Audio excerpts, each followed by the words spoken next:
Upa sumar lang swer ubla ino ya ka shuki como presiden jong ka seng sign hima ka United Democratic Party Youth Wing ka Ribhoy District Union ula ai ki katu kat ni ki jing pensyai hadin bula ino ya ka te ka shuki como nong yelam ki samla UDP Haribhoy. Uloong bakaladon ka jingkeno baula penyeso elade baka way pat ka seng sign hima ka National People Party lane ka NPP ha ka baula pensai bakam semlong kumta Henry ya mentahi udang laitluj bat umpat don satia ha kano ka kenhun sign hima ne ka political party. Uloong ru bakaladon ka jingpenbej berka umsning Constituency People Forum lane ka UCPC penban ula pensai baka turu kampat benj namar haban wat benia ka jinglong kinong yelam Henry habanti benia uba kumno nginjit uban long shisha urang yesait urang ken I nakabenta ki isu ka jai benriu.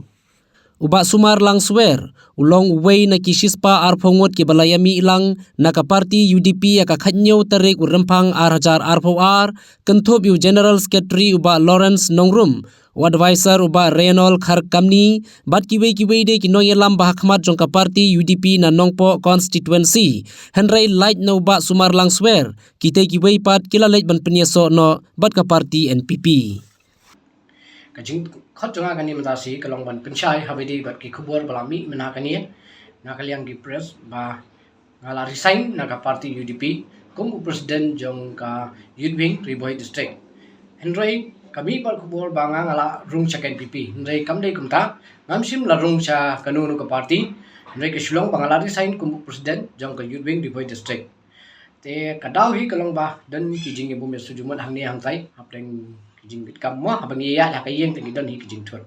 te kata hi kawai ka banga ko ban penchai si ki parok parjo jonga ki baji trai lang ban nga ka party UDP banga ngampat join yang nunu ka party hoi kadan ka jing ekran habede bat ka umsning constituency people forum Henry katuru kampat yabait nama ngi hab ban screen ya kinong elam bagi bantrei how to party kilong kumnu namar ka percaya mentahi kalong ka ba ka jing ele hakni ka kanti ni ka election ar hulai kalong kaba ngingin hapan perkat kum kisamla kum kirangba kum kilong keme long pa ni hapan perkat kata gadi gawe ka dawe kaba ngang akwa banong ipi bangam sim padrung sagan no party mreng ngarang long neutral mat ni kwa ban kersian nu breu bang idan ke jingkermen ba untrei na mata kalawe jong kari ba kajat ban riu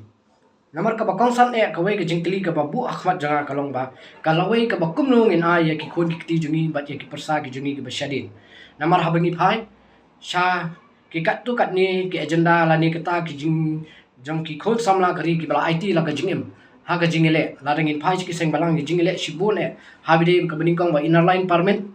habide bat kane ka issue jong ka railway bat kiwi ki issue ki bengi I ba bun ki la dep IT la ka jingem bat kumju menta ki bun ki dangele nam ta kini ki issue te haba kini ki khol samla ki le asurak manu pat ban kren namanta jongki hapo assembly tingidan kam ya ki khon samla ki baktip ya ka jingkya jingson jong kajat ban riu nang makinla ban wan chakman ban kren lem ya ka jingele jong kini ki khon samla jungi ki badan hasurak bat ka party mata kumbangi yo I kidan sibun ki bami bat ka jing prang jong ka congress kalapun kulmar slim ya ka state borokawi namar kata ngidan kam ya ka way ka party ka baklan makanyalam ya ka jait ban riu jingi telarangi phai sikiwi ki party kidan sibun bat ya katangin saya keren hakiwe pat kipor andre ya ka bamenta ngakwa banong epi banna kaliang jonga hi ngampat don chakanunu ka party andre ngadan hapreng bat ngan pe yanu bangan kersan hakisi ki banwan andang yo ya ubriu batikna ubangi kop bat train namata jungi bat khamtam namata jungi kari bhoi